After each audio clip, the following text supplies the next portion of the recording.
أعوذ بالله من الشيطان الرجيم. بسم الله الرحمن الرحيم.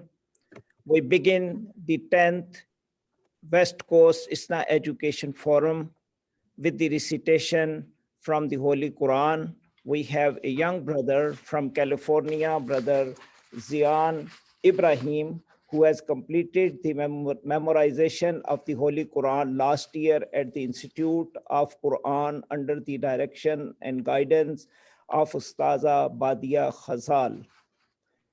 The Institute of Quran, IQ, is a pioneer program in the field of Quranic studies, educating students on how to read the Quran and graduating Huffaz in the community. Hafiz Zian Ibrahim then led Salatul Taraweeh at the Islamic Institute of Orange County, IIOC in Anaheim, California, last Ramadan and continued to lead various prayers at the masjid. Hafiz Zian is a byproduct of several different Islamic schools and Quran schools and is in deep gratitude and appreciation to all his teachers and mentors. So we are very happy to have our young brothers and Hafiz of Quran, Brother Zian Ibrahim with us, and I request him to recite from the Holy Quran. Assalamu alaikum wa rahmatullahi wa barakatuh. I'll be reciting from Surah Al-Zumar, inshallah. أعوذ بالله من الشيطان الرجيم. بسم الله الرحمن الرحيم.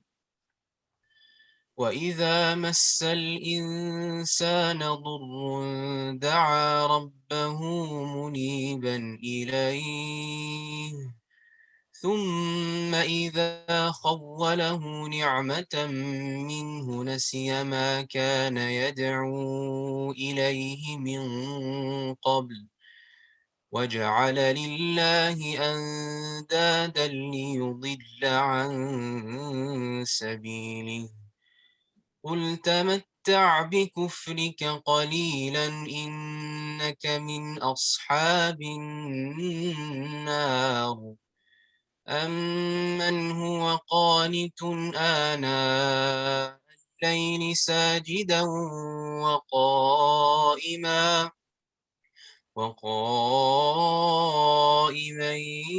يحذر الآخرة ويرجو رحمة ربه قل هل يستوي الذين يعلمون والذين لا يعلمون إنما يتذكر أولو الألباب قل يا عبادي الذين آمنوا اتقوا ربكم للذين أحسنوا في هذه الدنيا حسنة وأرض الله واسعة إنما يوفى الصابرون أجرهم بغير حساب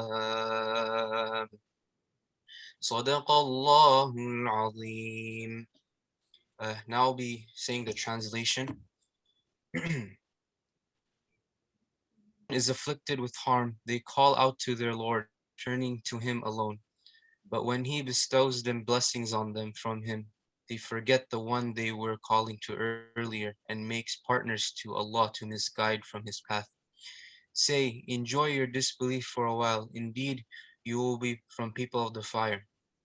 Are they better, or those who worship devoutly during the night, prostrating and standing in prayer, anticipating the hereafter and hoping for the mercy of their Lord? Say, can those who do know be equal to those who do not know? Only people of understanding will take this advice. Say that Allah says, O my servants who have believed, be mindful of your Lord. Those who do good in this world will receive a good reward, and the earth of Allah is vast. Indeed, those who have patience will be given reward without a limit. Assalamu alaikum wa rahmatullah. Jazakallah khair, Brother Zian Ibrahim, for your beautiful recitation and translation of the ayahs of the Quran. On behalf of the Islamic Society of North America, my ISNA colleagues, program committee, and our volunteers. I welcome the attendees, speakers, and our track leaders of the ISNA West Coast Education Forum. Alhamdulillah, this is the 10th Education Forum, which started on the West Coast in 2012 under the leadership of our sister Najwa Oscar. And this is the second virtual program since the pandemic started in 2020. Alhamdulillah, ISNA continued. This is despite of the situation which the entire humanity was facing due to pandemic. All aspects of life were affected due to this pandemic, and ISNA and other Muslim organizations came up with different ideas, projects, and programs to cater to the needs of the Muslim community. And also our educators and our teachers, they came together and they developed programs for Muslim educators and Islamic schools. Alhamdulillah, our education forums on West Coast last year and in Chicago also 2021 were very successful. We got large number of attendance, 600, 400, and again this year we are almost 600 for the West Coast Education Forum, which is a great achievement. And we appreciate our attendees who are showing their interest and supporting these programs. On the other hand, I really greatly appreciate our speakers who are providing their services, sharing their knowledge and skills without charging any fee to ISNA. And this is a great contribution from our speakers as well as our program committee members who have worked for several months in developing this program. Sister Najwa will inshallah highlight the program and how that process was run for the last many years, for many months, as well as years since she has been leading this project. At ISNA headquarters levels, ISNA also came up with several programs. The first one was the Friday Reflections program, which immediately started when Masajid was closed because of pandemic. And this Friday Reflections program gave us the opportunity to allow our sisters to come up with the ideas and things and they have in their mind for the community. So on regular basis, every Friday, the Friday Reflections program was done and a Muslim community was benefiting from it at a larger scale. And even overseas people benefited from them. The monthly webinars on health issues, on community projects, on youth engagement, women empowerment, family development, related to Ramadan, welcoming Eid celebrations, along with education forums and annual conventions were presented by ISNA skeletal staff. You know, during this pandemic, all organizations were affected and ISNA also had a very limited number of people working at the headquarters, but they were able to provide these services to the community. Hundreds of educators and thousands of community members benefited from the programs which we offered through virtual means, and many scholars who came and they shared their thoughts, ideas, knowledge, and expertise with the community, which were beneficial at this critical time. Muslim educators, imams, doctors, experts gave their time and shared their skills with the community, and the organizations were instrumental in passing on those ideas to the community.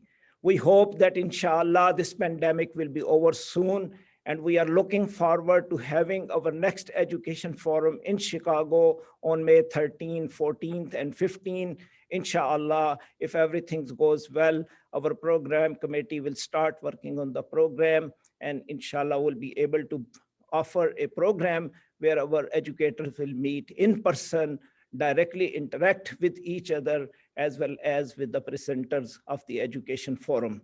And I hope, inshallah, ISNA's mission and ISNA's objectives will be fulfilled, because ISNA's vision is to be an exemplary and unifying Islamic organization in North America that contributes to the betterment of Muslim community and society at large.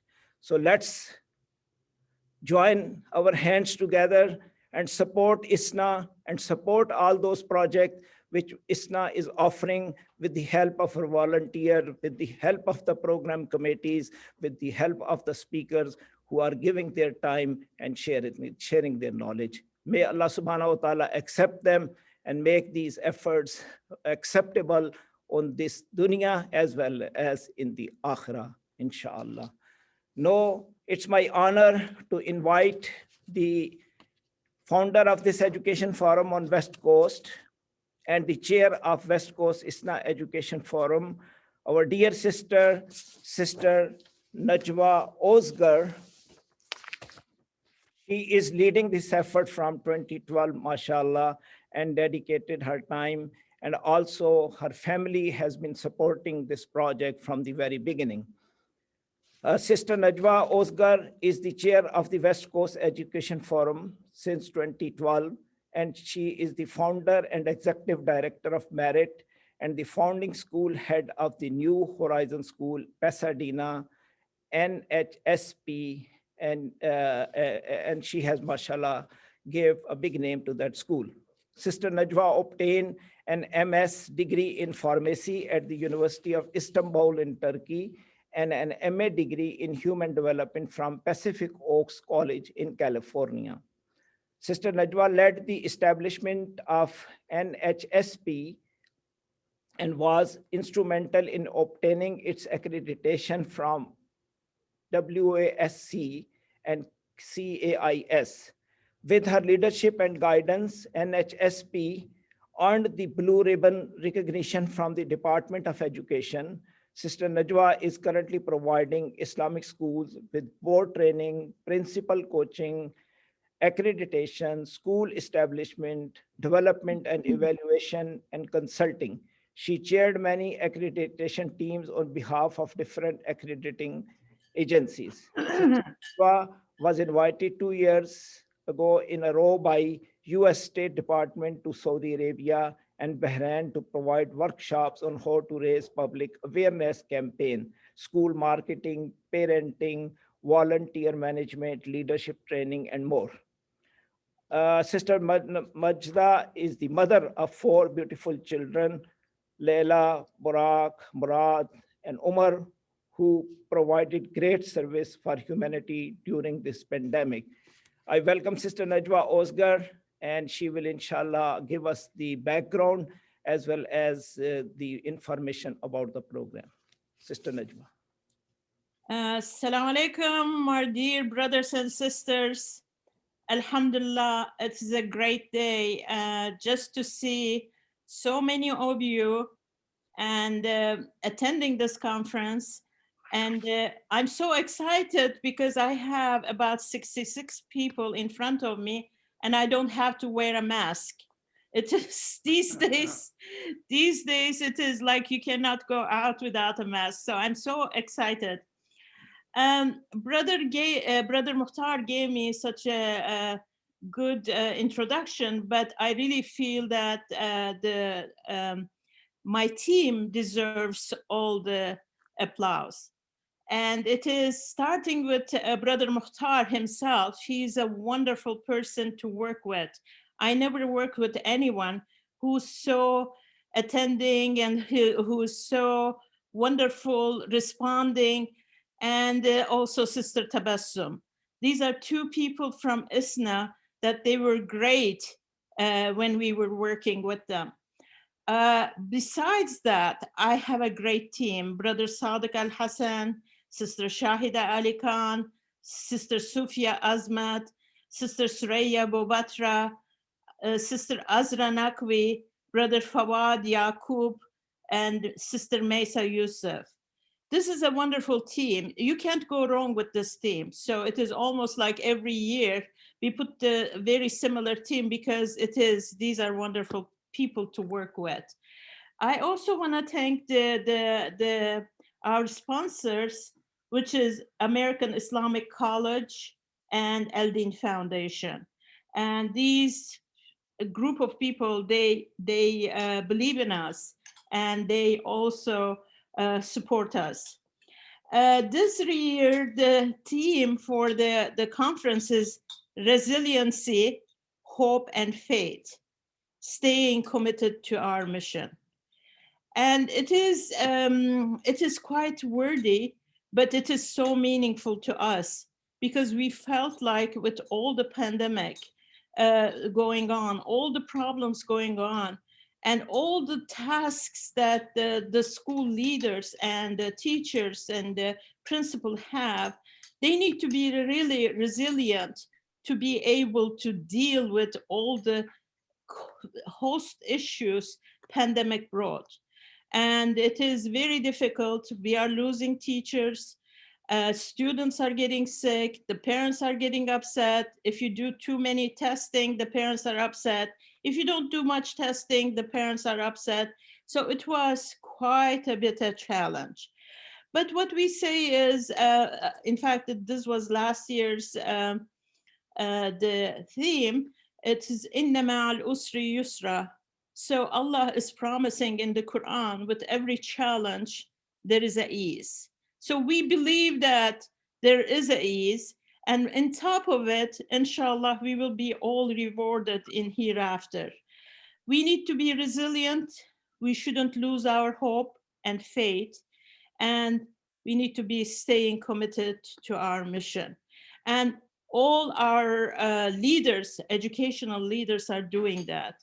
I really feel that my heart goes to them, and I'm so thankful to them that they are leading their educational institute without losing their hope and being resilient. We have a wonderful program with the efforts of our team. As usual, we have 4 main areas we will be covering this year. And we felt like since the beginning, curriculum and instruction is one of the major area. And the second area is Arabic Quran. And the third area is Islamic studies and leadership. Every year we cover those areas because we believe it is very important for us. When we talk about the curriculum and instruction, our track leaders are Brother Fawad Yaqub and Sister Mesa Yusuf. They brought us wonderful speakers and scholars to this program. In Arabic and Quran, our leader is Sister Suraya Bobatra, and she's going to have a couple of her friends, Lina Huluki and Emel Hosseini. And they put a wonderful program together. In Islamic studies, our track leader is Brother Sadiq Al-Hassan, and he also brought up as scholars. He always kind of pushed us to think that who is the best going to answer those questions. And then we have in leadership track, Sister Sufia Azmat and Sister Azra Nakwi. These are wonderful people, did a fantastic job. You know, I didn't have to do anything. So I'm just watching, that's all. So in curriculum and instruction, last minute we had a change, but then that brought us a very good speaker, which is Sue Labadi, which she is currently writing a book called Don't Be the Crazy Chicken, Surviving Stress as an Educator. And that's one of the very important areas. And then we have Ashley Berner. She will have a content-rich curriculum. And then the last part of today's session is four teams are getting together in critical thinking. And Brother Farooq Rahmanovich, and he will be leading that session. You know, critical thinking, one of the most important thing. It is very easy to fill the minds of young people with a knowledge, but what is not easy is helping them to use their critical thinking and to find the right information, especially in today's social media. There are a ton of information, good or bad. I think we need to really choose the good information, and that's going to happen with the critical thinking. Sheen, Who's there? In Arabic, of course, we feel that it is one of the areas that it is very important, and Sister Suraya takes it very seriously, and she brings the best speakers and presenters to us. And today we have a session, TASOL, Standardized Test in 6 Steps by Basma Al-Salem. And next, it will be Digital Tools for Schools, Marba Savet. And then we will have the Islamic Studies leader, Brother Sadek, who brought us a Fahad Taslim, Understanding Islam as a Worldview. And then the next, he will have Making Islam Relevant to Our Students by Suhaib Webb. And this is really very important because sometimes you hear the students, why do I need this? Why do I want to learn this? So it is very important. The leadership track, Sister Sufia and Sister Azra, they brought Anthony Muhammad to us, Time for Change, 4 Essential Skills for Transformational School and District Leaders. I'm wondering, how am I going to choose my sessions, because these are wonderful, all of them I want to attend. So this was the Saturday. Sunday, again, we will continue, and we will have in the curriculum and instruction, Brother Fawad brought us the integrating the curriculum across the humanities, STEM, Islamic studies. So by Susan Douglas, you are all aware of her.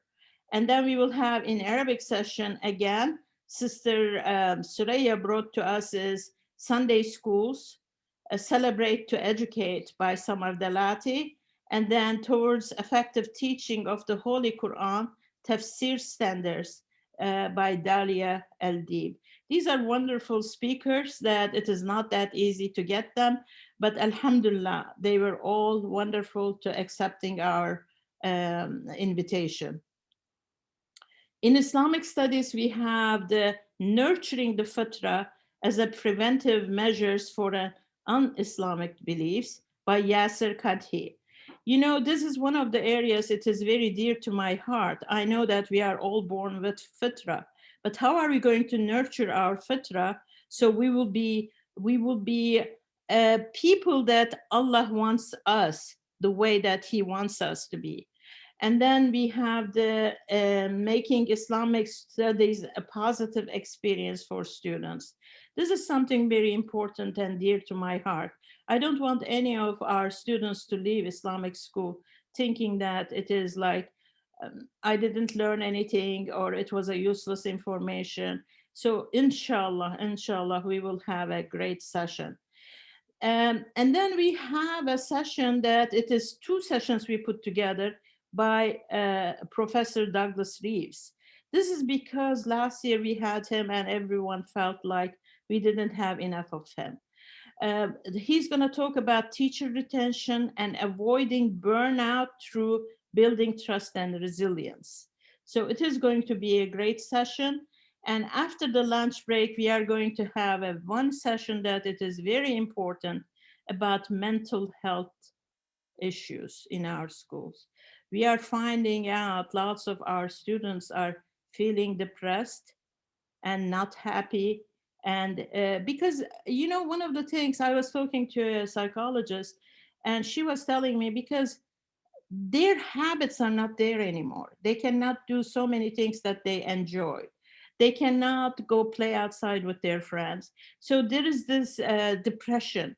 And we are going to hear from Sister Susie Ismail and Ala Muhammad about that mental health issues that we are dealing with.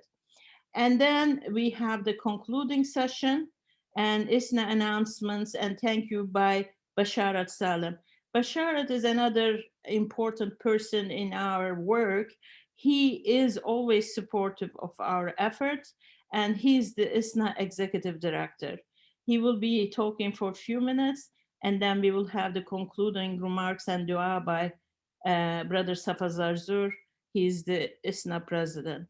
I'm so thankful that you are all here and you are going to be part of this learning journey. We are all in journey And then we are going to have now, it is first our sister Leila Shatara, CISNA President's remarks, and then we are going to have our brother Jihad Turk. He's the president of Bayan Islamic Graduate School. We worked so many years together. He's one of the most wonderful person that I worked with. He is great. And if we have today Bayan Graduate School, I believe that first Allah's mercy and then because of him. And may Allah reward him for everything that he's doing. And I know that Brother Mukhtar is going to introduce him, but I just wanted to say a few words about him. And I think you have a wonderful menu today. And it is, if there is any problem, it is who to choose from the program. And inshallah, it is going to be all taped, and you will also find it in inshallah in YouTube. So have a wonderful learning experience. Thank you very much, Brother Mukhtar, giving us the opportunity to work with you. That's a great project, and may Allah reward you for everything you are doing. Assalamu alaikum, everyone. Wa alaikum assalam. Jazakallah khair, Sister Najwa, for giving us an overview of the program and details of the program, and thanking the program committee.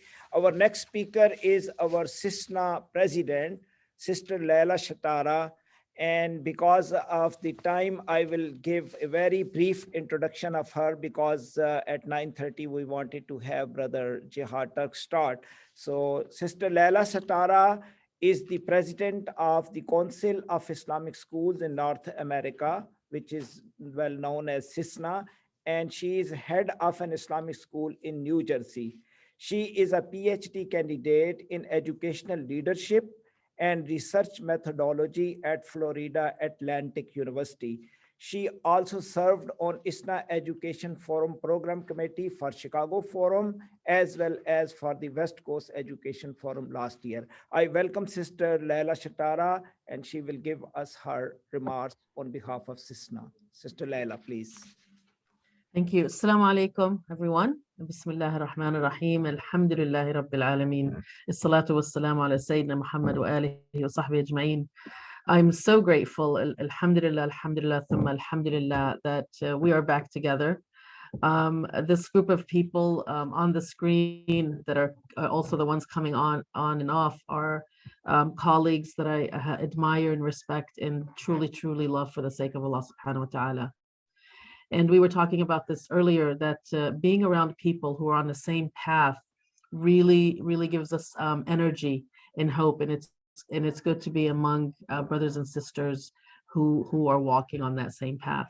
I don't want to take up too much time. I know that everyone's awaiting Brother Jihad's keynote. So I just wanted to begin by thanking Sister Najwa and the planning committee. The program is incredible, and she's absolutely right. I think the most difficult part in the next 2 days is deciding which sessions to go to. But they are going to be recorded and posted, so you will have an opportunity to see them later.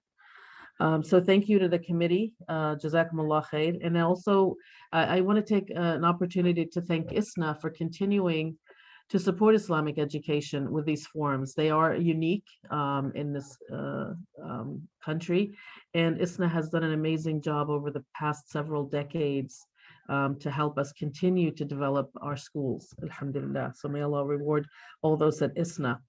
And then, of course, like Sister Najwa said, our Islamic school educators who through this pandemic have just been steadfast and committed and done amazing work with all the challenges. Yes, no one is happy with anything the principal or the head of school decides, it seems, the past couple of years. I told one of our leadership team, we can only do backflips and somersaults. We won't be able to do hula hoops.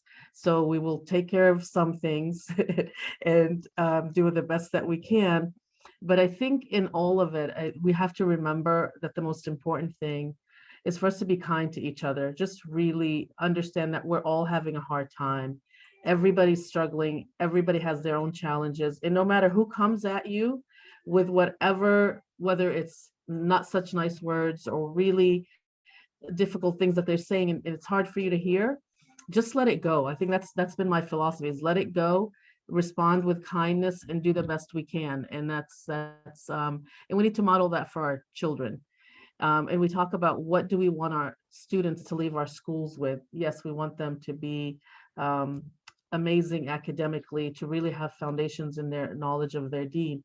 But really, really what we want are kind human beings. We want our graduates to be kind human beings who leave our schools, who are kind in school, but also share that kindness with the world and really represent what Islam is. It is a religion of compassion and love and support. So give me just a brief moment to talk about CISNA. CISNA is the Council for Islamic Schools in North America. Our mission is to provide advocacy, accreditation services, and professional development and resources for schools that help lead to student success. On the part of advocacy, we do advocate on both the federal and state level and really stand for the rights of parochial and private schools. And that's really important, especially moving forward. We really need to make sure that Islamic schools have the autonomy to do what they need to do, but also have the funding that they have rights to in this country. As far as networking and professional development, that's something we've provided over the years, and we have just added an educator's toolkit to our website, which is a wealth of resources, of videos and resources that you can tap into on an array of topics. So please check out our website for the educator's toolkit.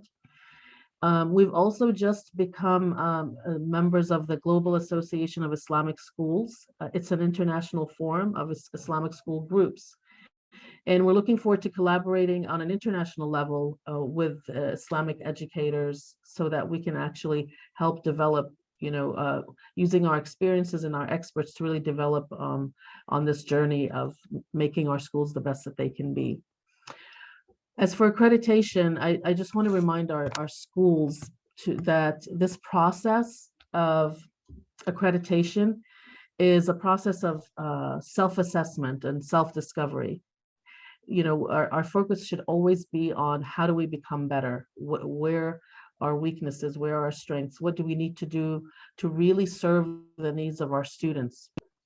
And so this accreditation process, we spent a great deal of time about two and a half years ago redesigning the standards, and we sought the expertise of Islamic school leaders in our community, scholars from other universities, and experts and leaders from other accrediting agencies to really make sure that we designed standards that were based on best practices, but also really met the needs of Islamic schools, meeting their mission and being very specific about what we saw over the past decade or so as the needs of Islamic schools. So the standards and accreditation process were really developed to help our schools move forward and upward. And we encourage all our schools to become members and apply for accreditation, because you go through this self-discovery, self-assessment process, and then we help you to find the place where you want to be with support and professional development. So I encourage you to check out our website and look for that. The more of us that aren't on board with our institutions, the stronger we become. So, and I will close with, I hope that you all enjoy the next 2 days and are able to benefit from the forum and really take back what you learned from these amazing speakers that they have lined up, and really take that back to your communities to impact positive change. Again, thank you to Sister Najwa and the program committee for putting this incredible program together. We look forward to the next 2 days. Jazakumullah khair.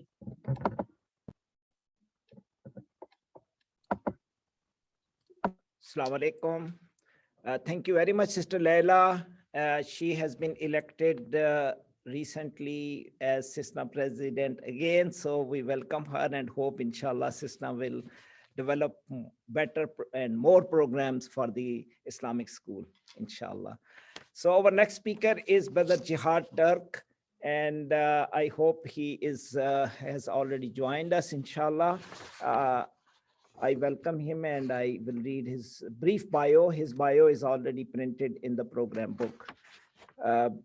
Our keynote speaker, Brother Jihad Turk is the president of Bayan Islamic Graduate School in California. Brother Jihad previously served as the Imam and Director of Religious Affairs at the Islamic Center of Southern California, which is LA's oldest and largest mosque. In light of his experience, he is a sought-after national speaker on issues related to Islam, Muslims in America, Muslim reform movements, ethical leadership, and spiritual and identity formation of youth. Brother Jihad spent time in both the Islamic University of Medina, where he studied Arabic and Islamic studies, and in Iran, where he studied Farsi at the University of Tehran and Qom. He completed his undergraduate study at the University of California, Berkeley, where he received his BA degree in history and Arabic. Brother Jihad completed his master's degree at the University of Texas, Austin in Arabic and Islamic law and jurisprudence.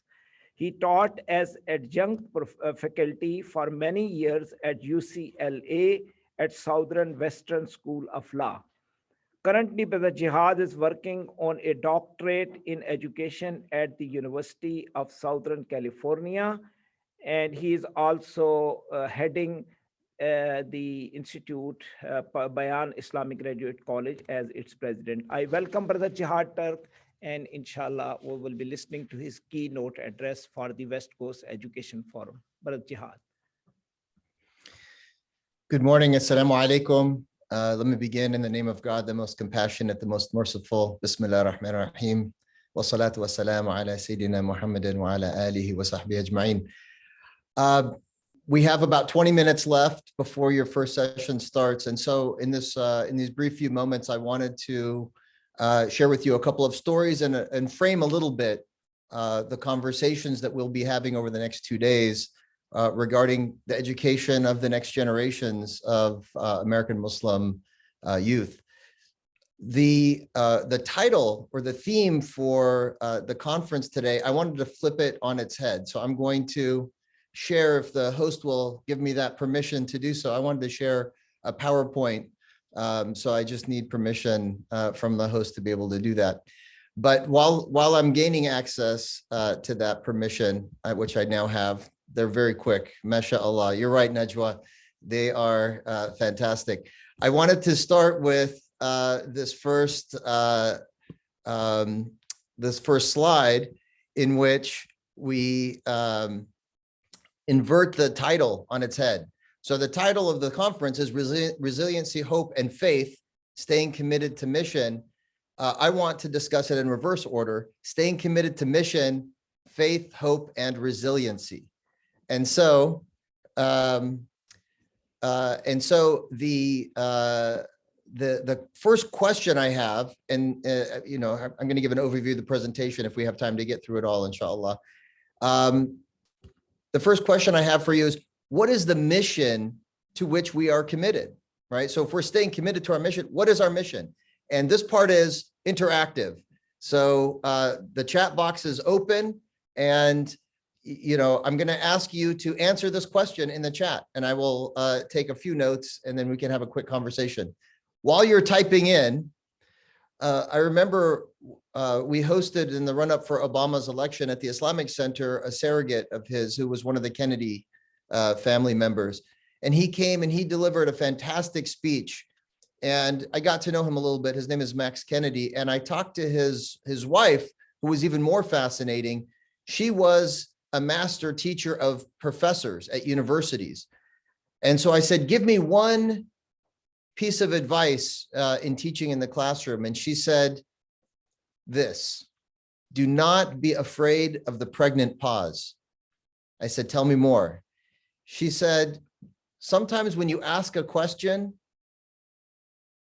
there's an awkwardness, and the professor prematurely starts to answer their own question because no one steps up. She says, no, be comfortable with that awkwardness, because that's when all of the wheels are turning, because the students are on the spot and they're about to, come up with something brilliant. Just wait for it. Just wait for it. Sit in that awkwardness for a moment. And I've employed that over the last couple of decades in teaching in the college level, but it works in the classroom for young people as well. All right. So we have here, even though I didn't pause awkwardly, you guys, I continued to talk. We have here some answers in the chat. So Islamic School's mission: inspire youth to serve humanity. I love it. Raising the next generation of Muslims to be models in character and faith who can positively impact their communities. Awesome.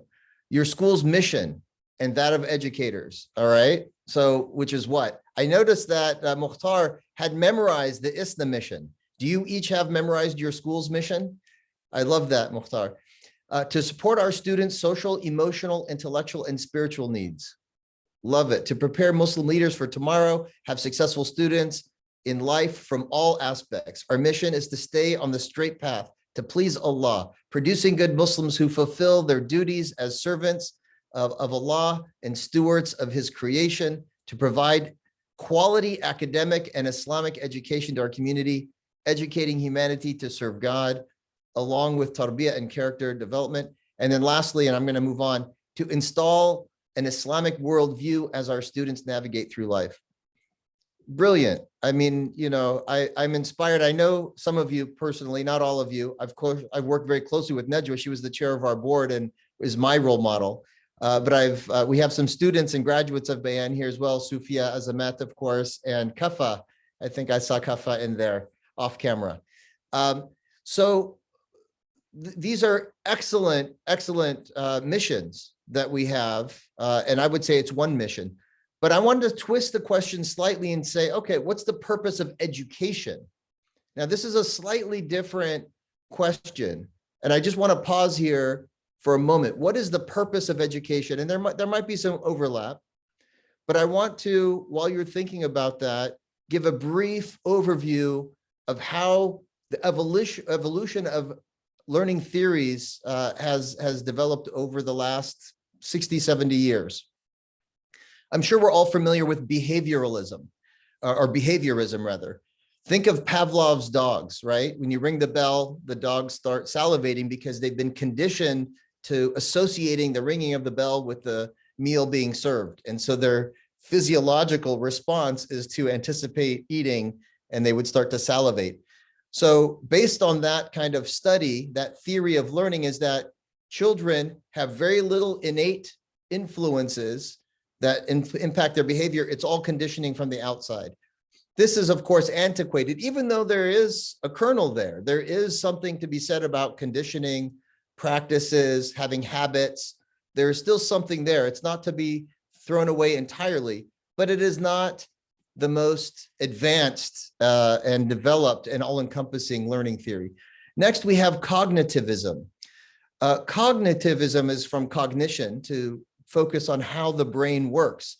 So this approach to learning augments or complements, or in some ways challenges behaviorism by suggesting that no, the cognition isn't important. The innate sense of the child is brought to the table in the process of learning, and knowledge is a process of comprehension. It involves memory, and they look very specifically at the three kinds of memory: the short-term memory, the processing, and then the long-term memory. And they look at also self-confidence, efficacy as it's called in the field. And so based on this science of understanding how the mind works, pedagogies, approaches to teaching have been impacted. In that, for example, there's this process of scaffolding rather. So if you think of a building, it has all of these, when they're renovating it, if they're going to change the facade of the building, how are they going to get up there? They need to put some infrastructure there in place, set the stones, and then they take it down. So this scaffolding is kind of like a structure around the building itself that's there temporarily until the building is ready to stand on its own.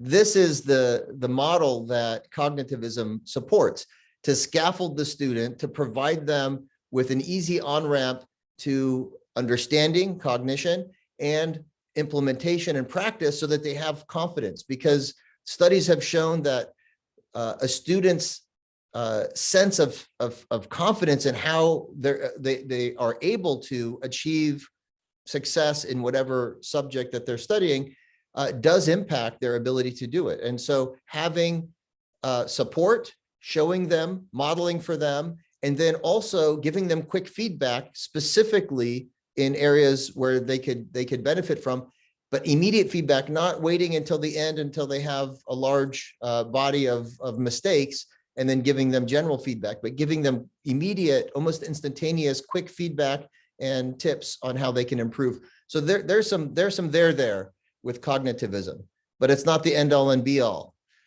Then the idea of constructivism came about as a learning theory. And this one sort of digs deeper about looking at what the individual student brings to the table. And what it suggests is learning is the process of identifying what the student already knows from experience and knowledge, and then builds on that. So there's this concept of building upon that knowledge that's already inside the student, if you will.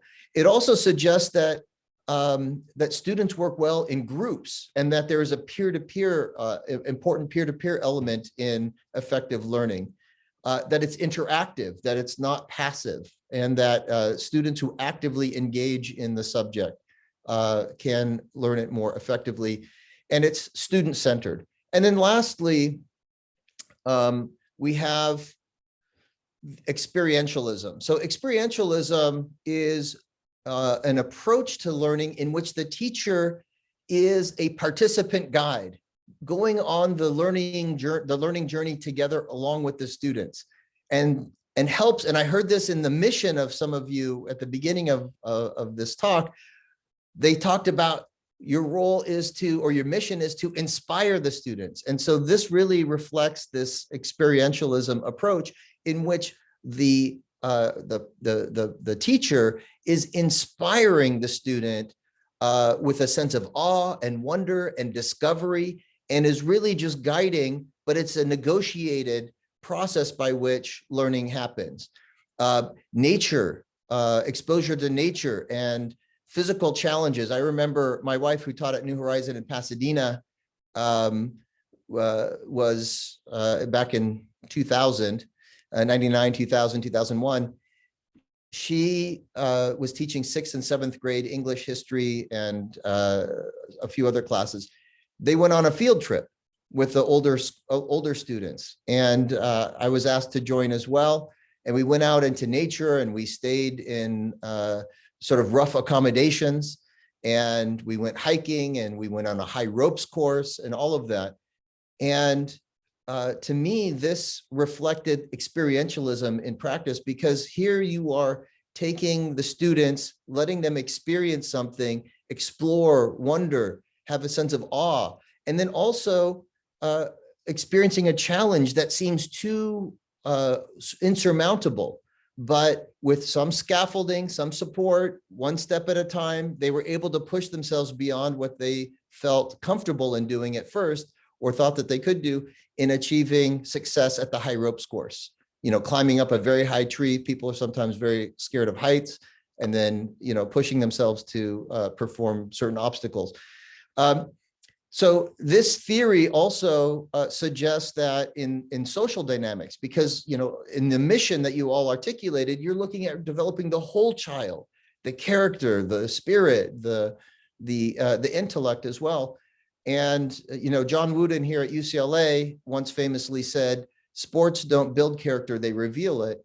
I would push back a little bit and say, actually, sports both reveal it and build it. And so when on my resume, one thing that was left out was the fact that I also taught at New Horizon in West LA.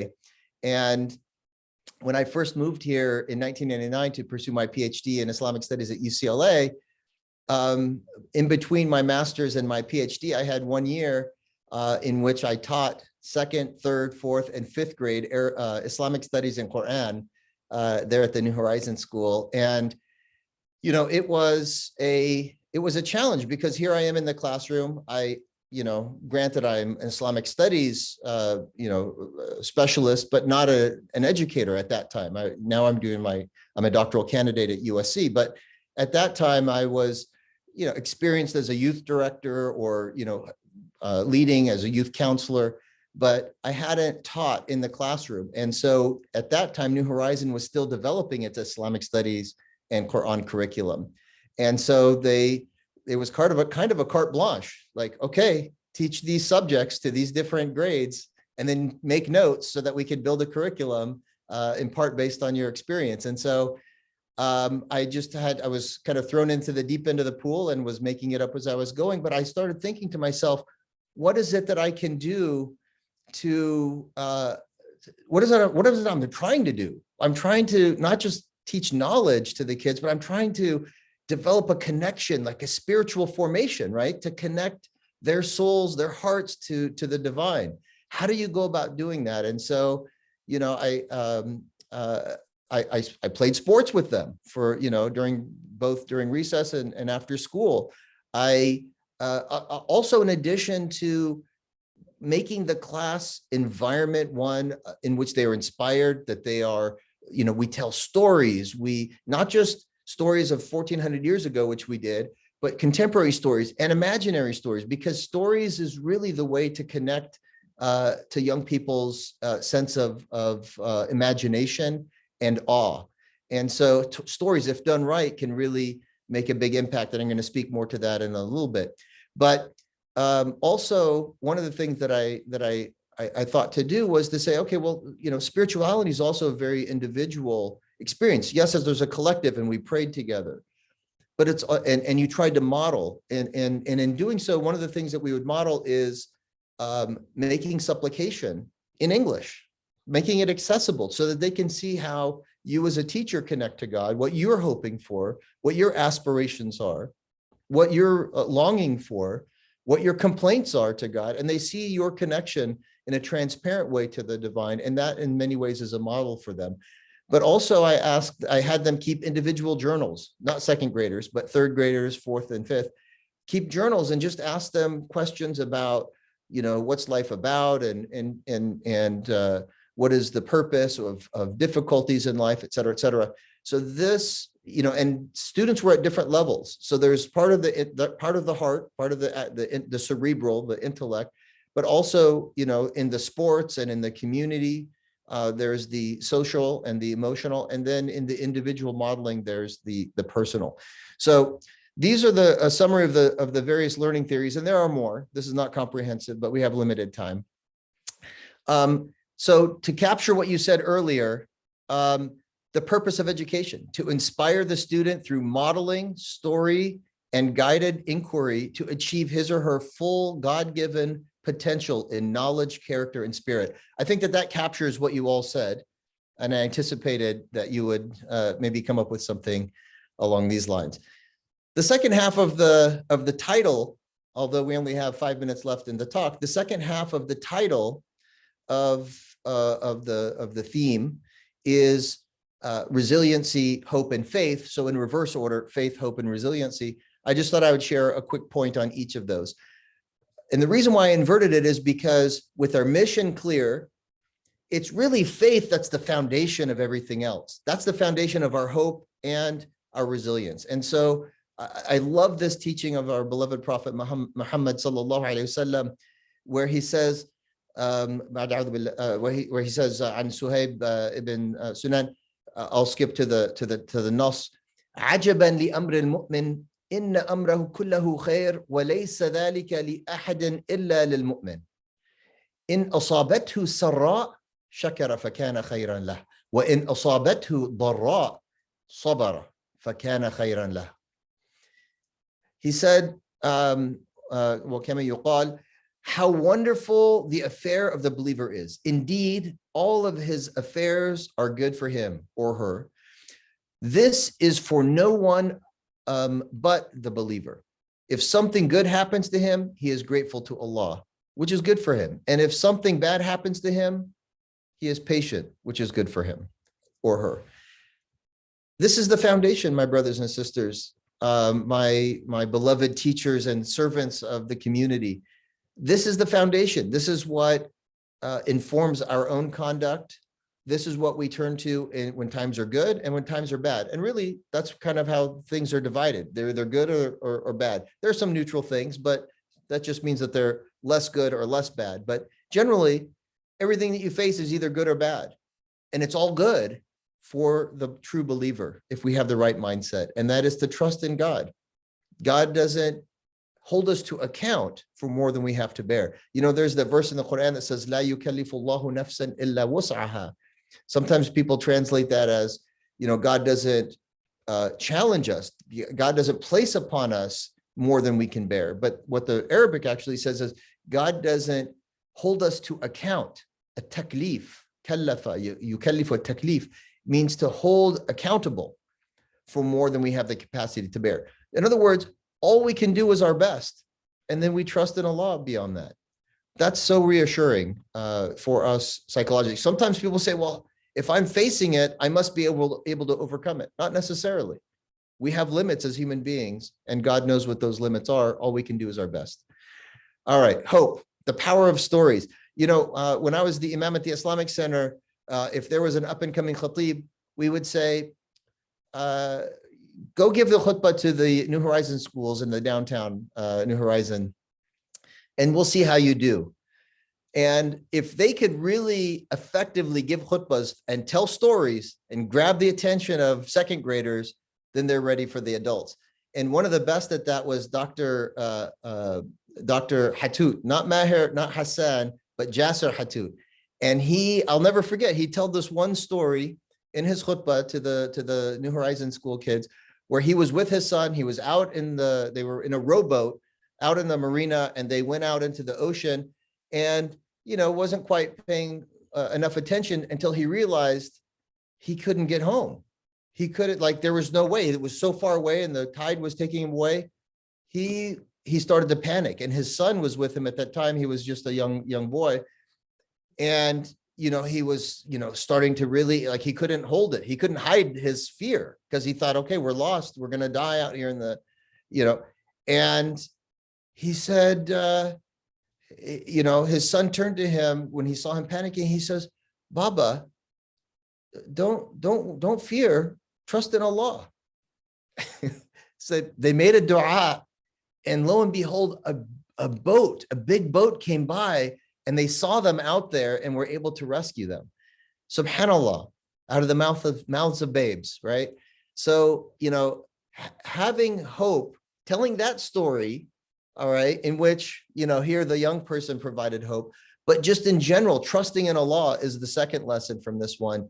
You know, we have hope. And in fact, Dr. Maher used to say, his father used to say, the opposite of Iman is not kufr. The opposite of Iman is yes, or is despair. It's the lack of hope. That's the opposite of faith, because if you have true faith, then you have hope, because you know that Allah is all powerful and can change and affect anything he desires. Resiliency then is based upon that. So based upon the faith and the hope that comes from that faith, we can then role model resiliency. Resiliency is a way of navigating through the challenges. And as teachers, as administrators, you are modeling that for the children. And so, you know, this is really an opportunity to show that resiliency. I'm 1 minute over. I appreciate your attention, and I really am awe-inspired by each of you managing and staying in your commitment to your mission, your noble mission of educating the next generation of young hearts and minds in our community. May Allah bless you all. Jazakumullah khair. Assalamu alaikum wa rahmatullahi wa barakatuh. MashaAllah. Assalamu alaikum, Brother Jihad. That was a beautiful presentation. Thank you very much. Thank you everyone for attending our opening session. At this time, our parallel sessions will begin. So if you are in this session, curriculum and instruction, you can stay here. The others are Arabic, Quran, Islamic studies and leadership. In the program booklet, you can log on to those sessions. It'll take you straight to there. I was asked to announce that Dr. Anthony cannot join due to stormy weather and internet problems today, and Dr. Reeves' session will be done today. And inshallah, Dr. Anthony will be presenting tomorrow, inshallah. So once again, thank you to all of our presenters this morning, Hafiz Dian, Brother Mukhtar, Sister Najwa, Sister Layla, and then of course our keynote. Please make sure that you do fill out the survey, and Bismillah, go to your next section. If you're here for this one, and I see Sister Susan is here, we'll wait just a couple moments and then we will begin. Assalamu alaikum wa rahmatullah.